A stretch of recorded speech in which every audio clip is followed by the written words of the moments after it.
34 human बॉम्बची धमकीमुळे मुंबईमध्ये खलबल. Welcome to 9 PM bulletin with आमची मुंबई टुडे.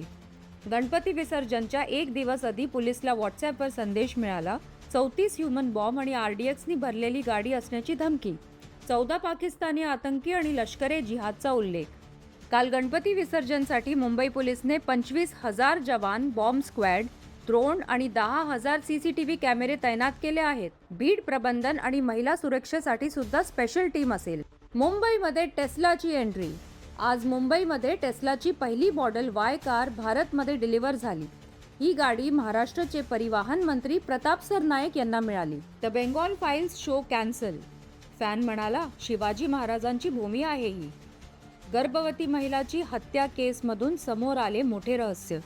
पोलिसांनी बार मालक दुर्वास पाटीलला अटक केला, ज्याचा 2 अजून पूर्वीच्या हत्येंशी संबंध निघालाय. हलाल लाईफस्टाईल टाउनशिपवर विवाद.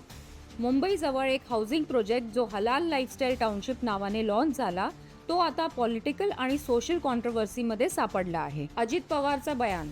सोलापूर इन्सिडेंटवर सफाई दिली आणि म्हटले त्याचा उद्देश फक्त स्थिती शांत ठेवण्याचा होता. पोलीस यामध्ये दखल नाही. मुंबई कॉलेजेसचा जलवा. Latest NIRF रँकिंग्समध्ये IIT Bombay, IIM, ICT आणि होमी बाबा नॅशनल इन्स्टिट्यूटने टॉप 10 मध्ये आपली जागा बनवली. तर हे होते आमचे 9 PM अपडेट्स. असेच लेटेस्ट हेडलाईन्ससाठी जुडले रहा आमची मुंबई टुडे सोबत.